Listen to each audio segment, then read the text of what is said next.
Good morning and aloha to everybody. I'm Congressman Ed Case. I am coming to you from my Honolulu district office. Beautiful view of Honolulu outside before I catch a red eye tonight back to DC for some critical votes on the subject of this meeting, trying to keep our federal government open. I just wanted to introduce quickly Kanan Miranda, who is on the screen. Kanan is coming to us from Washington, DC. Looks like it's a nice day in Washington there. Kanan is my senior policy advisor and is in charge of all of my appropriations work. So I just wanted to introduce him personally before we get started, and maybe Kanan, and that's Tim Nelson behind Kanan, my chief of staff. Kanan, if you could just put your email address in the chat for everybody, that will help us to get you in touch with Kanan, who's the best way into my office on the subject of this discussion. I welcome a number of my partners in state and county government and our community organizations here today. Okay, Kanan, go ahead. This is another in a series of my attempts to make sure that we're all on the same page in terms of federal funding, which is a major part of our state and county government funding streams and the billions of dollars per year. And is an area that I focus on, obviously, tremendously in DC, and an area where I think we can improve much further in terms of taking advantage of all of the opportunities. And so what I want to do here for the next half an hour or so is go through a number of items. This is going to be a real top level. It's going to be pretty busy. And the bottom line is to just get you familiar enough to know how to ask questions and how to ask for help. After the slide deck, I'll try to take whatever questions we have time for. We're going to take about an hour for this, so just put them in the chat, and obviously you can follow up with us. So our agenda here today is number one, Federal Finances 101, just a real big picture look at federal finances. Number two, to talk about the congressional appropriations process, which is where you and I will work the most closely together. Including the fiscal year 2024 appropriation cycle and the upcoming 2025 appropriation cycle. We're going to also cover how to make requests for appropriations for Hawaii. And then we're going to talk about a couple of landmark funding opportunities for Hawaii that are yielding already billions of dollars and that we need to keep working on. Okay, go ahead. So first of all, let's start with Federal Finances 101. Okay, here's some real basics on our federal budget and on our federal finances. First, we operate on a fiscal year, and our fiscal year starts on October 1st of each year. So we are well into fiscal year 2024, which began on October 1 of 2023. In the normal course, as you'll see later on, we would have, before October 1, 2023, passed both a budget and our regular appropriations bills for this current fiscal year, but we have not. That's a tragedy, and it's becoming too commonplace. And so we have been operating for the last several months on what we call a continuing resolution, which is a fancy way of saying spend the money that you did in the prior fiscal year until we get our act together and get a bill passed.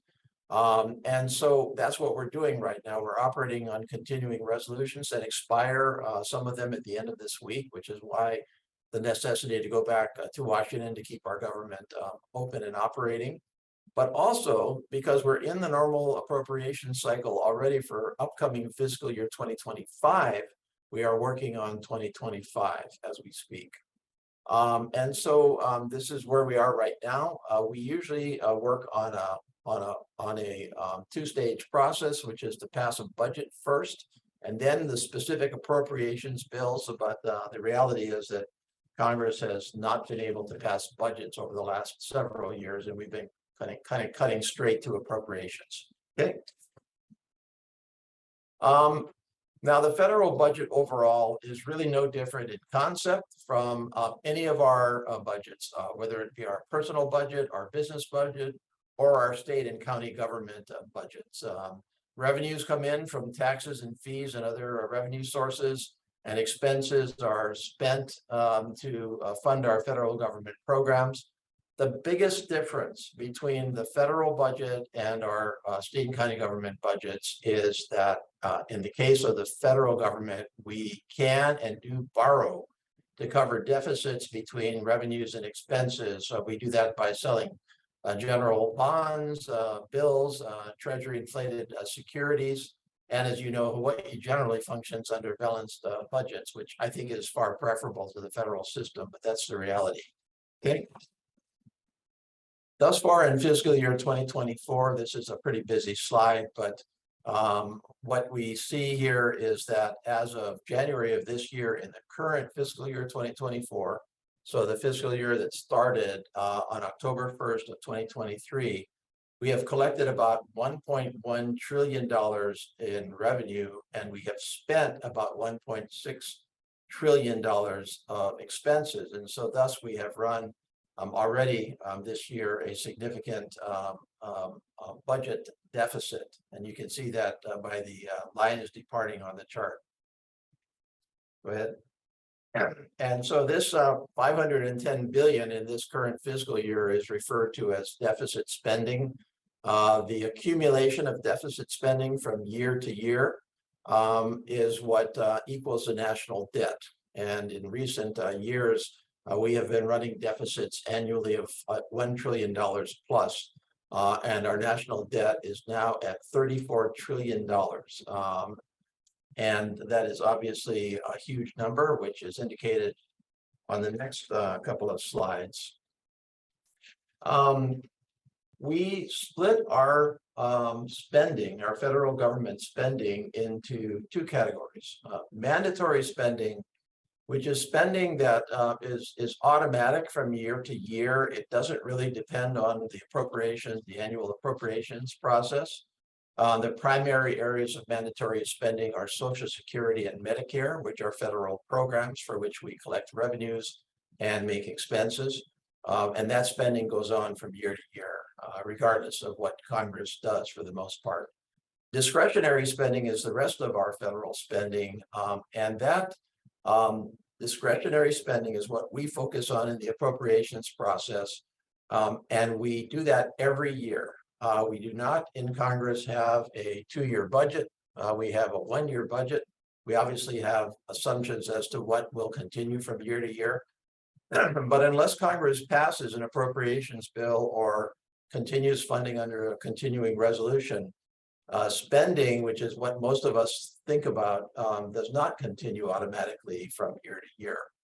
And you can see that the mandatory outlays, the mandatory spending is far the greater in our federal government budgeting process at about $4 trillion a year, and discretionary spending recently has been about $1.7 trillion a year. And that's the discretionary spending that we're going to focus on here. We could have a whole nother discussion about mandatory spending, but that's for another day. This is the most recent federal budget that we have the full figures for. And what you see here again is a $6.3 trillion total expenditure split into the mandatory spending and the discretionary spending. Social Security and Medicare accounting for easily most of our federal government spending, but the discretionary spending at 1.7 trillion being what we focus on from year to year. And then also net interest on our debt, which I'll get into in the next slide. One of the biggest issues that we have in federal government finance nowadays is that our debt has risen to such great levels because, frankly, we have not been able to discipline ourselves to reconcile revenues and expenses, at least on a responsible basis. We've been carrying much higher levels of debt than we should, in my view. And obviously, debt is not free. You pay interest on it, and our federal government does pay interest on our national debt. And that is a program of the federal government, interest on our national debt. And the alarming thing about this slide is that net interest on our national debt, which is the top line there, now is up to about $600 billion a year. So recall that our total budget is 1.7 trillion. And the 600 billion in net interest is definitely crowding out a lot of other programs at this point, including Medicaid, veterans programs, et cetera. It is the largest portion of our federal, discretionary budget, other than for national defense. And it will, if we don't get it under control, start to eclipse national defense even in the coming years. And thus, the real alarm and focus in my office and by others on our overall federal finances and reconciling our revenues and expenses and minimizing our debt wherever we can. And that's demonstrated in this slide, where we've seen a rapid rise in total debt, especially over the last 20 years. It really started really in the beginning of the 2000s, when we had major investments in Iraq, Afghanistan, and other areas, and did not adjust our revenues to match those expenses. We borrowed that money, and that started to compound on itself. So we're seeing a rapid rise. The chart on the right is about not just the total amount of debt, but debt as a percentage of our gross domestic product. So in other words, how much can our economy bear in debt and in interest on the debt? This is the highest level in our history, and it's one of the highest in the world. And so it's a definite cause of alarm that our economy cannot sustain these levels of debt. Okay, those are the basics on federal finances, and those are some of the alarm bells on federal finances. But we still need to spend on money and programs. We still need to finance our federal government. We just need to do a better job of trying to reconcile both revenues and debt, so we don't have crushing, revenues and expenses, so we don't have crushing levels of debt and increasing levels of interest on the national debt. But we can do that with some effort, and we now focus on the actual appropriations process, the process that I work on every year with you and others. Okay, a couple of basics on congressional appropriation. And remember, we are now talking about discretionary spending. So all of the programs and functions of our government, from national defense to environmental protection to social safety nets to environmental protection, et cetera, the ones that you and I deal with every single day, with the exception of our entitlement programs, so Medicare and Social Security. So we're talking here about all federal spending, which must be appropriated every year. And a couple of upfront concepts. First of all, Congress spends money on a two-step process, and they sometimes get confused. And so I'm just going to go through this. Authorizing legislation is legislation that sets up a federal program to start with, that sets up the funding levels of that federal program to start with. And so authorizing legislation does not itself allow for the expenditure of monies. The actual expenditure of monies comes through appropriations and through the Appropriations Committee. So let's take one example. Every year we pass the National Defense Authorization Act, and that is an authorizing legislation for our military services. It tells our military services what they need to be doing for the following year. It authorizes expenditures, it directs certain things, but it does not actually appropriate the money. That has to come through the Appropriations Committee. I have I'm now serving in my 6th year on our House Appropriations Committee, and my 2nd year on our House Appropriations Committee Subcommittee on Defense, which has the appropriations power over our national defense interest. And so this two-step process has to be coordinated, but just because the NDAA passes doesn't mean money is spent. Just because a Native Hawaiian program is renewed doesn't mean the money is going to be spent. Just because we pass a law to expand benefits for our veterans doesn't mean the money is going to be spent. It all has to come through appropriations. Okay. And that is the U.S. House Appropriations Committee and its counterpart, the Senate Appropriations Committee, on which Senator Schatz serves. This is our oldest committee in Congress. Obviously, our country had to be doing the same thing in 1789, and we've been doing it ever since. We split in the Appropriations Committee our responsibilities up into 12 subcommittees, and each of those subcommittees has jurisdiction over a piece of the federal government, which is shown on this slide, which will give you some idea of how we actually compartmentalize and categorize our appropriations work. And each of these subcommittees has members who focus in that particular subcommittee. So we've got 50 plus members of the Appropriations Committee, and each of these subcommittees has between 6 or 10, sometimes 12 members, depending on the size and importance of the subcommittee. The one that spends the most money is Defense there in the top right at $797 billion. So over 40% of our total federal budget. I also serve on the Homeland Security Subcommittee, which is the second column, one down, which has jurisdiction over all of our internal security areas, such as Customs and Border Protection, TSA, as well as the U.S. Coast Guard, which is very important to us here in Hawaii. So those are my two subcommittees. I previously served on the Commerce, Justice, and Science subcommittee with lots of our national science programs, benefits to institutions such as the University of Hawaii, as well as military construction and veterans affairs, which has the second largest amount at $322 billion. So that's how we kind of organize our work. In terms of allocating the money for federal discretionary spending, this is how it breaks down. You see defense on the right at 44% total.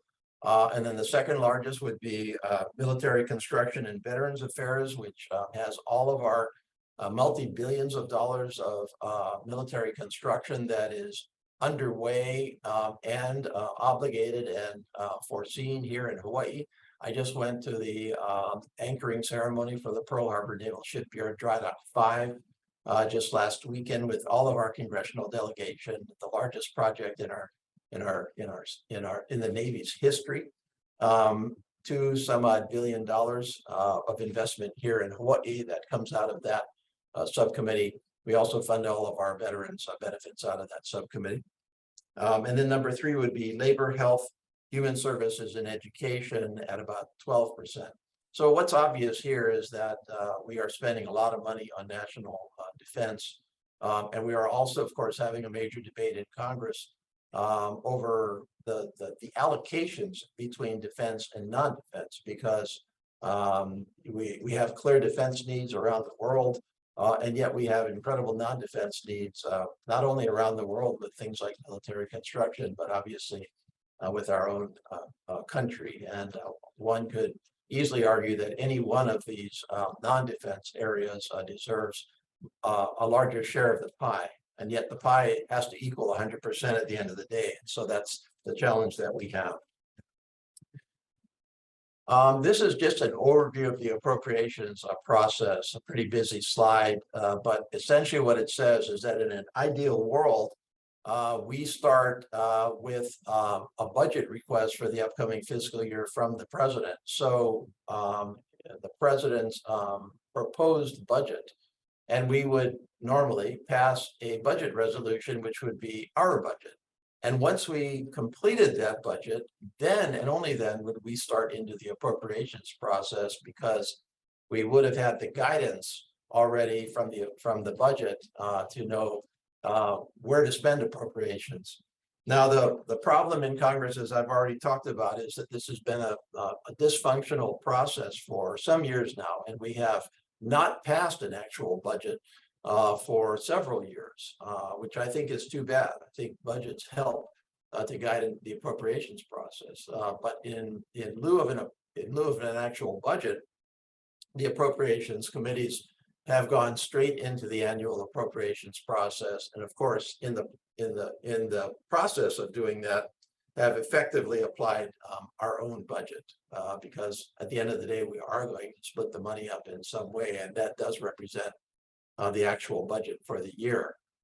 So this ideal way of doing it is not what's happening right now. But what is happening right now is that we do match the 12 subcommittees in the House Appropriations Committee to actual bills. So each of these 12 subcommittees produces a bill, and that bill covers its area, whether it be defense, whether it be environmental protection, State Department and foreign operations.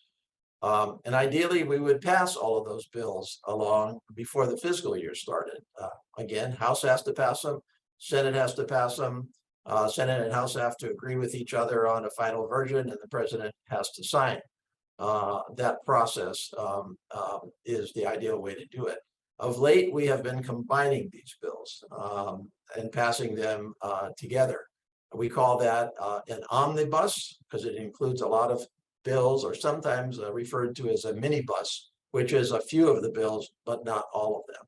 And as we speak, we're trying to decide whether we can pass a minibus for some government funding by the end of this week for the current fiscal year.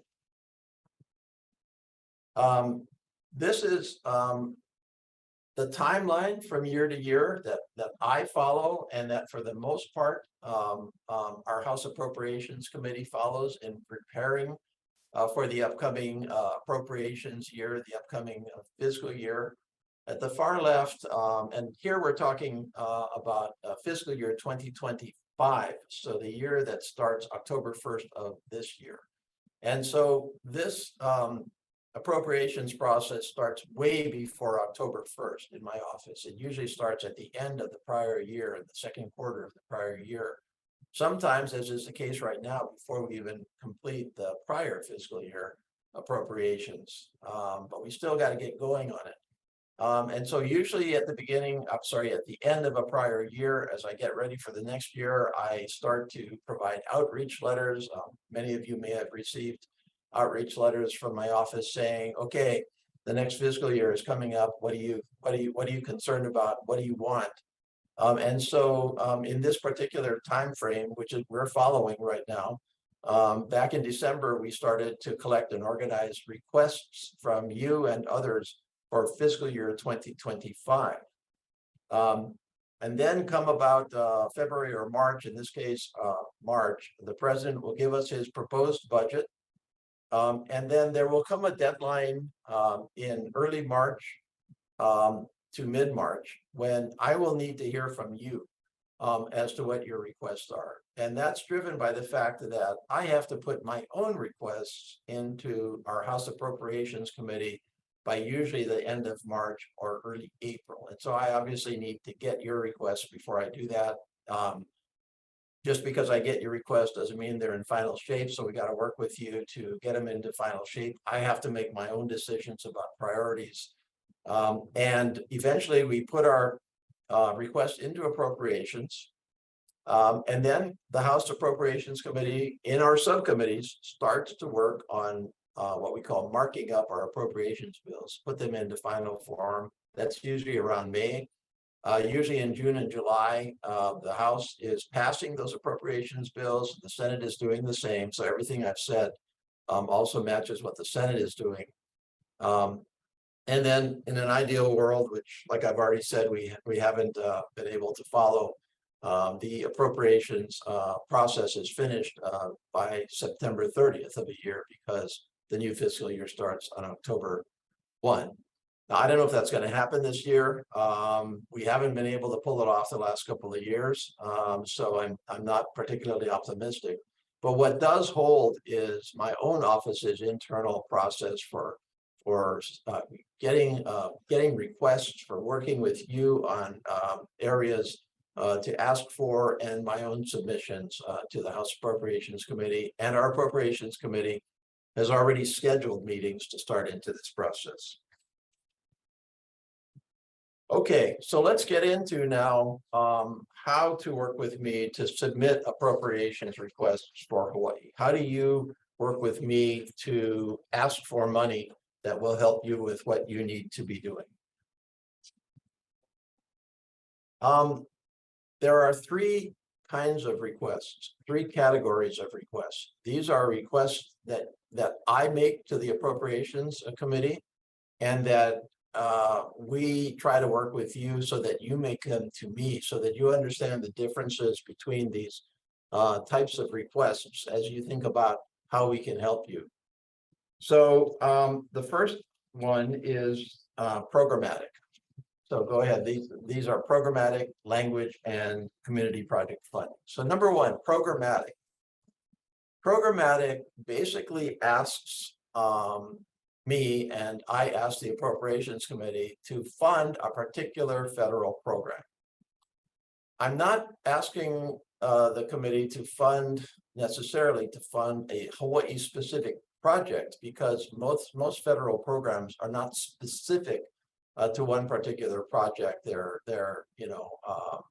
public works programs and Native Hawaiian healthcare in the example of the slide. Now, these programmatic requests are efforts to increase the spending in a particular area because I know and believe that if I increase the spending in that particular area, then there's going to be more available for distribution, and chances are it will increase the amount of spending coming to Hawaii. And so back to the example of Native Hawaiian healthcare.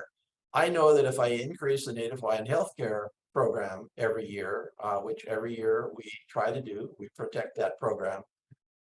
Chances are, since we have many Native Hawaiians in Hawaii, that increase will lead to an increase in funding to Hawaii itself. And so easily the largest area that I focus on is programmatic requests. Go ahead.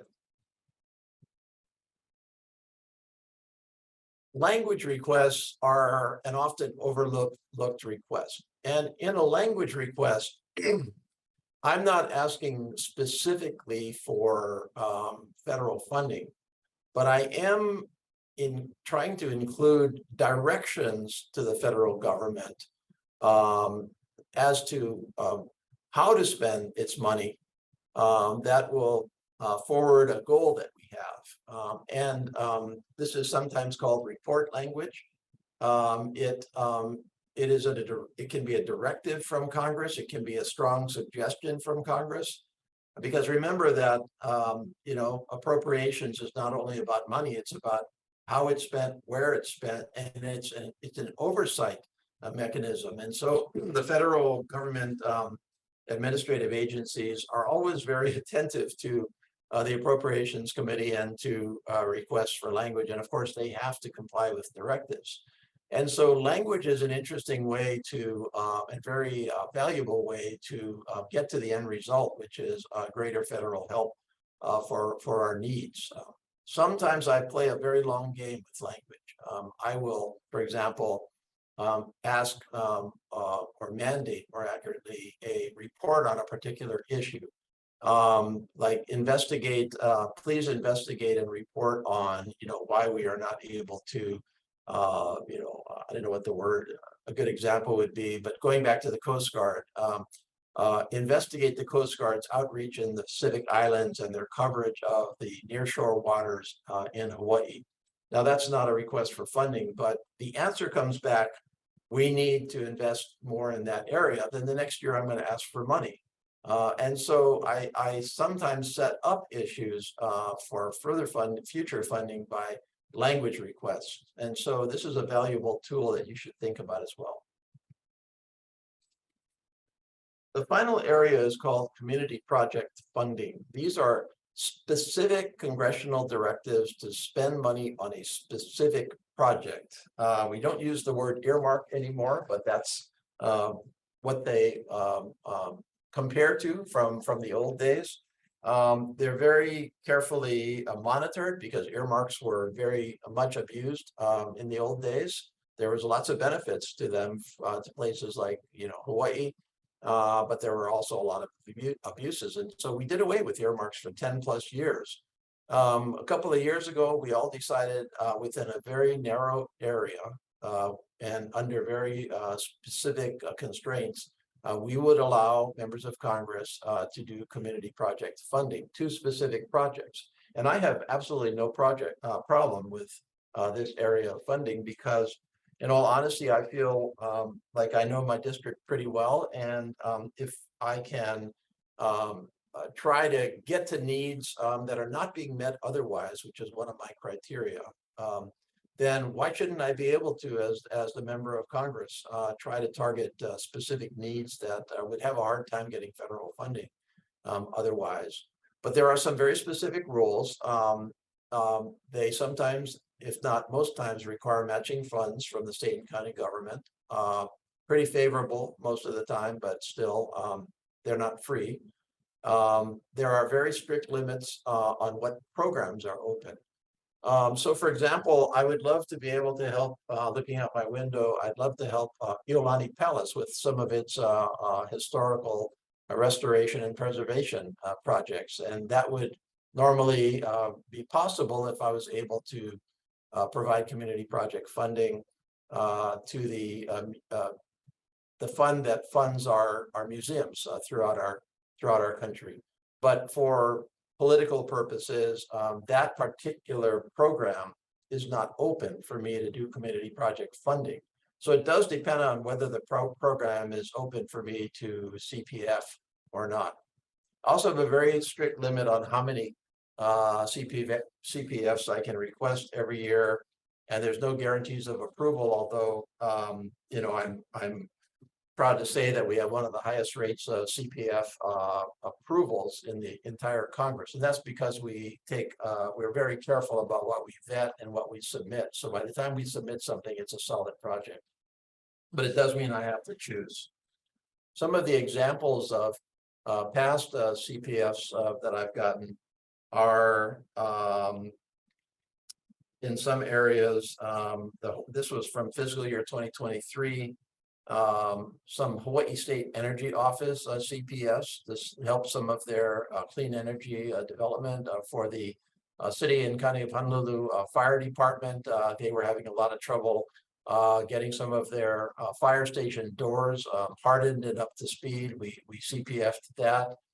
We did a CPF to kind of supplement the Red Hill recovery in an area that was not being attended to, which was to try to ask the question and implement recovery of the aquifer through forest conservation. At Lunolito Home in Hawaii Kai, we were able to CPF a major roof replacement for that pretty invaluable facility. And then finally, we helped the Institute for Human Services with their Village of Redemption on a contribution basis. I tried to CPF primarily to capital improvements where I can, because what I don't want to do is I don't want an annual CPF, which I have to spread among a lot of needs, to be relied upon for annual programmatic federal funding. And so I would much rather be able to contribute to a facility. The Blood Bank of Hawaii, for example, just broke ground on a brand new facility in Kapolei, and we were able to CPF a substantial amount of that project to get them over the hill in terms of the actual construction of the facility, but I would not do that for their ongoing program funding. Okay, so those are the three kinds of requests. Programmatic, so which programs are important to you and how do we increase the pie? Language, how do we use the appropriations process to target the agency to answer questions or to do something that would lead to increased federal support for Hawaii? And then finally, the community project funding itself. How do you get into my office on all of this, submitting appropriations requests? Well, first of all, we need your help in just the basic information gathering to identify what specific federal department, agency, and program do you want help with? clearly, we would like you to work with us to review the prior year appropriations and the current year budget proposal so that we can determine whether that's the best place for ask for that money. Now, I'm not expecting you to, know the ins and outs of federal programs, and we want to help you with gathering the information, but obviously we need your help in doing that too. We're not in your department. Prepare your request. What kind of request is it? Is it programmatic? Is it bill or report language, or is it community project? Reasonable funding amounts. I only have so much ability to get federal funding in any one appropriations year, and I obviously have to set priorities, and so I can't put all of my eggs into one basket. Although every once in a while, where a project is really, really critical, Red Hill was a good example of this, I'll use a whole bunch of my political capital for that particular appropriations year to make sure that that is funded. We need a summary, and then ideally we need draft bill or report language. And then we have our own forms to utilize to submit to our office. And the reason for those forms is because we have to submit on a specific form, standard form, to House Appropriations Committee. And so we want what's coming in to match that as much as possible. Go ahead. So we covered federal funding through the appropriations process, through your congressional delegation offices. And that is all a very important source of federal funding. We've been able to fund billions of dollars to Hawaii in all categories over the last couple of years through the appropriations process. So utilized properly and great partnership, we can make a lot of headway in this area. The other source of federal funding are grants from our federal government. And grants from our federal government means that the program already exists. The general money has already been appropriated. Congress is not going to be doing the deciding or the direction on where that money goes to specific projects. That's going to come out of the federal administration. These are obviously critical. Our state and county government partners and others utilize federal government grant opportunities on a regular basis. They are your key stable source of funding from year to year.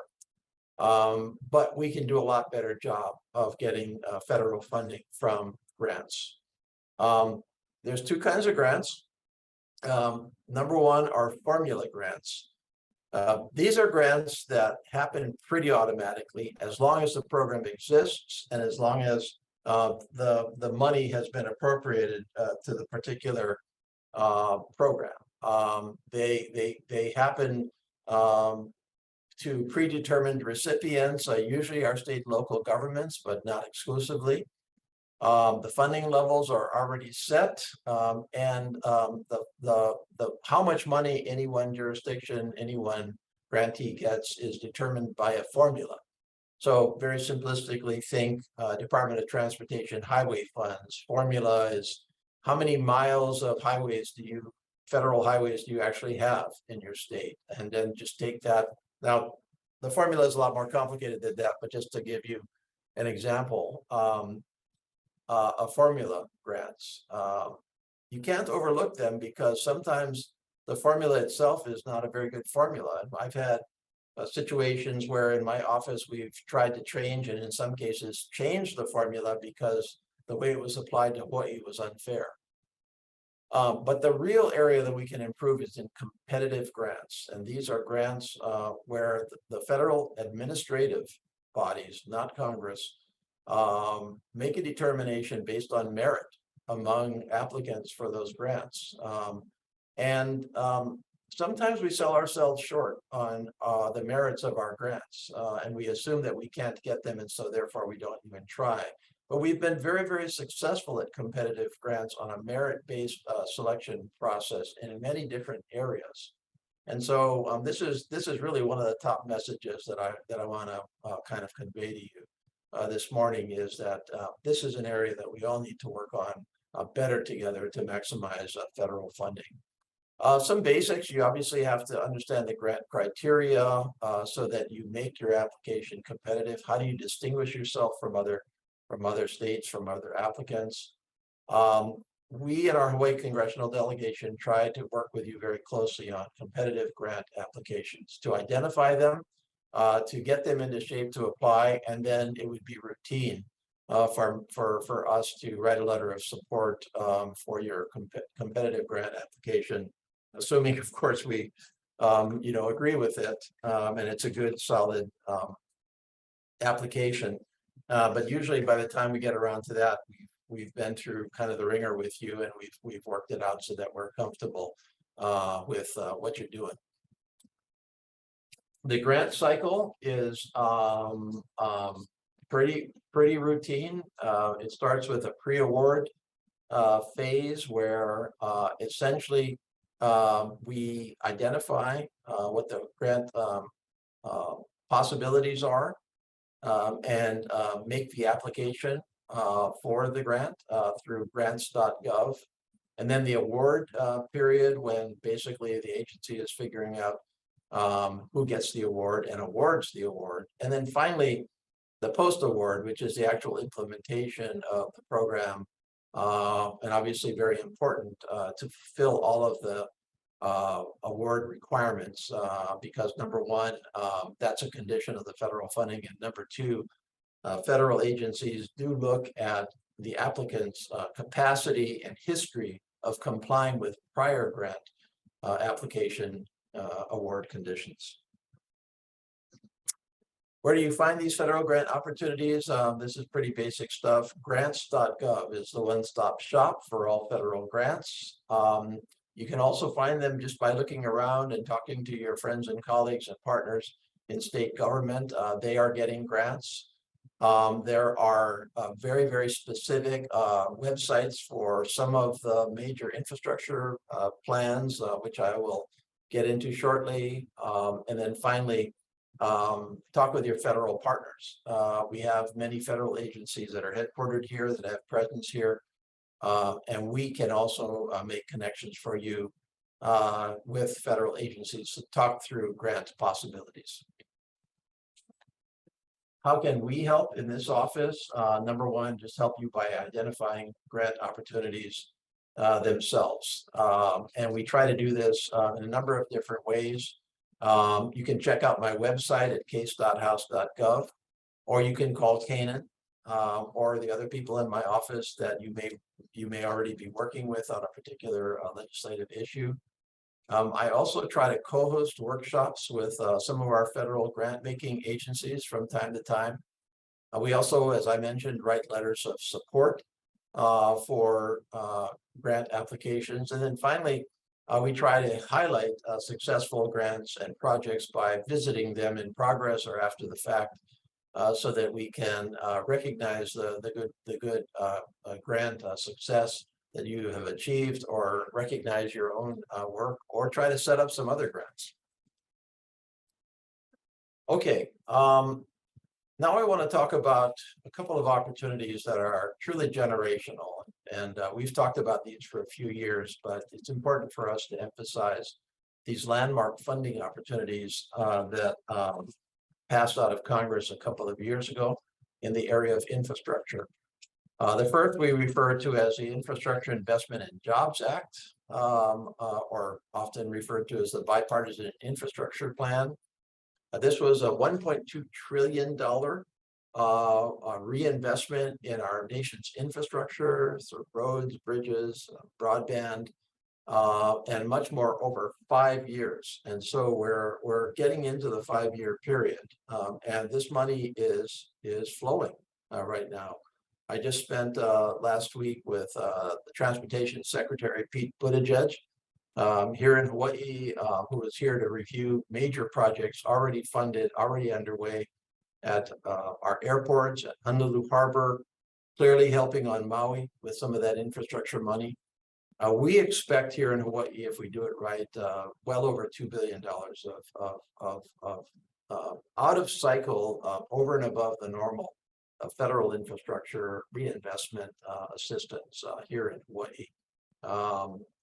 I just saw this morning coming in an embargoed release, which I can't get into because it's embargoed, but essentially it's multi-million dollar assistance to one of our key environmental concerns here in Hawaii. So this money is coming in.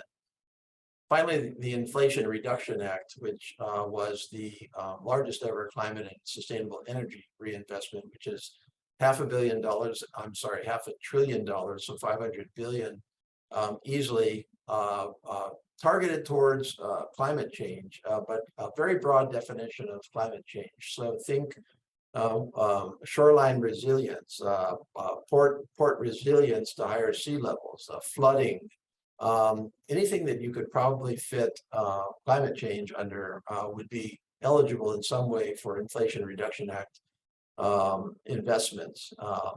And so these two bills present us with real generational opportunity, and we've got to seize the moment. We're already about $1.92 billion into this, but billions left to go if we do this right. And so I especially want to work with you on taking full advantage of these two infrastructure bills.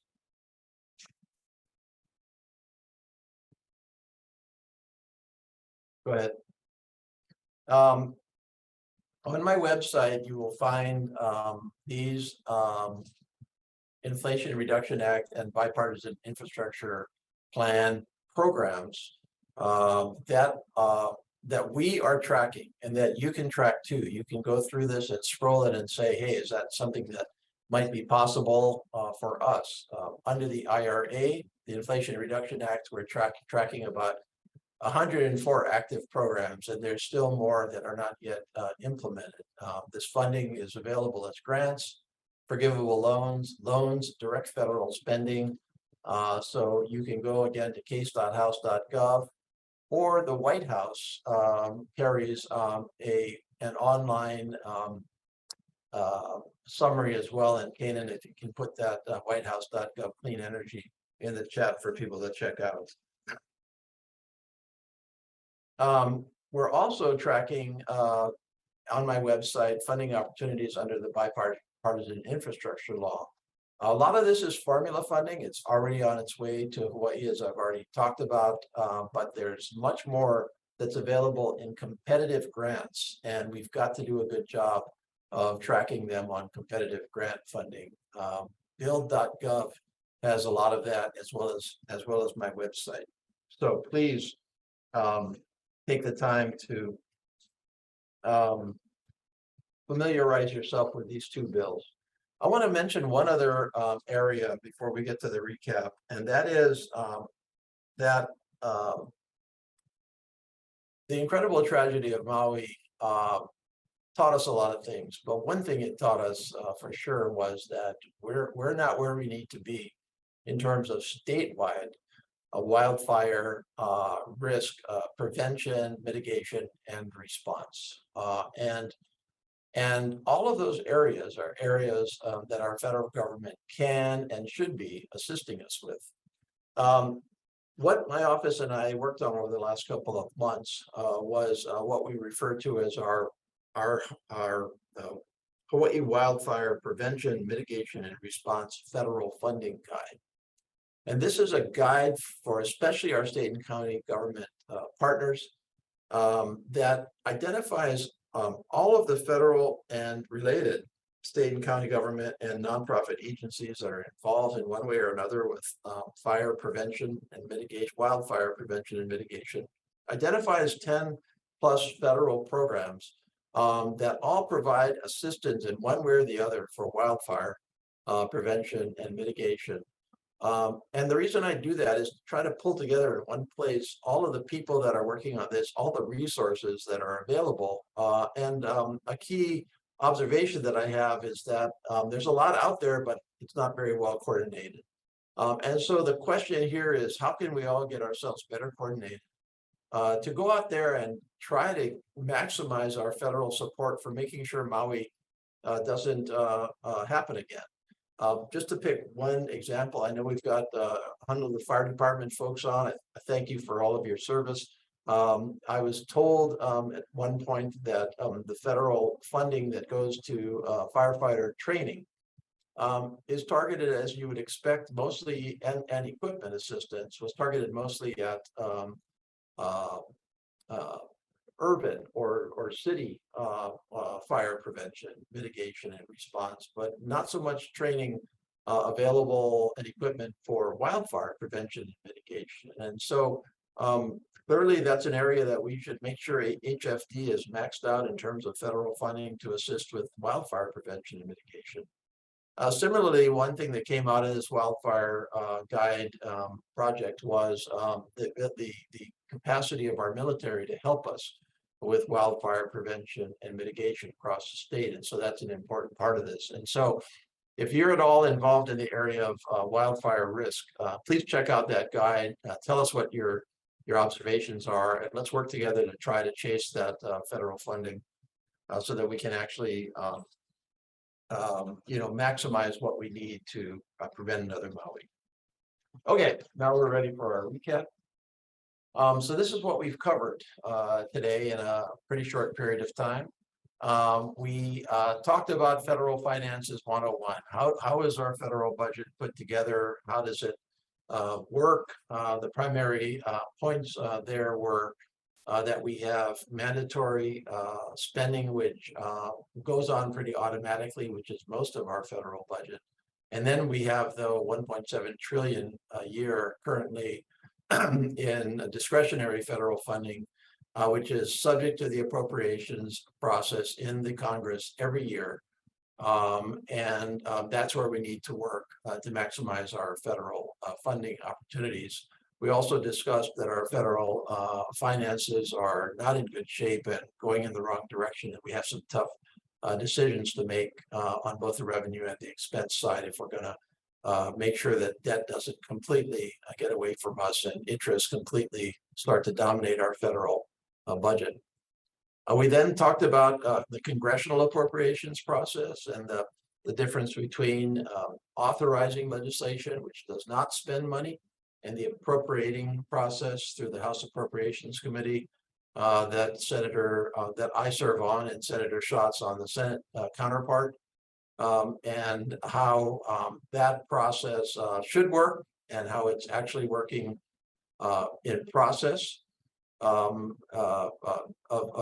recent years. We talked about some of the funding of now the fiscal year 2025 funding cycles. So where are we in that process in general, and where is my office in that process specifically? And we talked about how this is a critical time for us to work with you to refine our actual requests to the appropriations committee, which have to be submitted within the next 6 weeks or so. Actually less, more like about 4 weeks. We talked about how to actually go about appropriations requests for Hawaii. We talked about the 3 areas of requests. So programmatic funding, so funding to increase funding to specific programs that we benefit from. We also talked about language requests, which are designed to make programs work better or to allocate more money within specific programs to areas that we care about in Hawaii. We also talked about the limited but very powerful in some ways for smaller projects, community project funding to take care of needs that are not being met otherwise and that are kind of getting put on the sidelines. And then finally, we talked about the landmark funding opportunities of infrastructure in the multi-trillions of dollars and multi-billions to Hawaii if we do this right. We also talked about the specific area of wildfire prevention and mitigation, how to maximize our federal funding and support opportunities to avoid another Maui. And then finally, next, we talked about how to intersect with my office. Case.house.gov is the easiest way in. We have almost all of this on my website. By the way, I forgot to mention, we'll send this slide deck out to everybody that was on the call or that we invited today, and we'll also post the slide deck as well as this webinar on my website, so you can check it out later on in your own time. But bottom line, my website, keys.house.gov. Please think about appropriations requests right now into my office, in my forum, work with my staff, starting with Kanan, on refining your request, maximizing your request, answering your questions. Again, we're on a tight time frame here the next couple of weeks. You can sign up for latest news from my office at case.house.gov. You can contact us for specific help.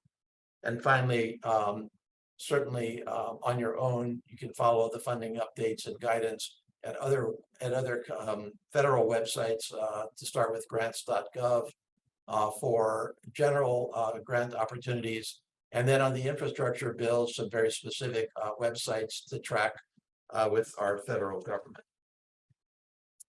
And to wrap here, these are how to get in touch with me with any questions. You can contact me or my staff in a lot of different ways. First of all, we welcome a visit. If you're in Washington, D.C., please stop by to meet with me and my staff. We have a Honolulu office here that's totally available to you. Email is right there, ed.case@mail.house.gov. All of this is on case.house.gov. For general assistance and for just connection into my office, Jackie Conant is my Deputy Chief of Staff here in Honolulu, and she is immediately available to you. And then finally, we already introduced Kanan Miranda, who is my Senior Policy Advisor and in charge of really my federal funding and appropriations efforts. And you can contact Kanan directly at the address that he left in the chat. And with that, as always, I took more time to talk than I was intending to, but I hope very much that this was helpful to you and to your partners and colleagues. I value our partnership. The way that we do the best for Hawaii is to work together. The way that we do the best for Hawaii is, from a federal perspective, is for you to be as knowledgeable and as capable as possible in working in the area of federal funding. Like I said earlier, I think we do a pretty good job, but it's inconsistent. And a lot of that is knowledge and capacity, and sometimes just faith that by pursuing these projects, we will be competitive, we will be able to get that funding. But I can give you all kinds of examples of success. And I want to expand that, especially from my position on the House Appropriations Committee. And with that, I thank everybody for joining us. I don't see any questions, and so we will sign off at this point, and I look forward to hearing from you. Mahalo, aloha, and see you again soon.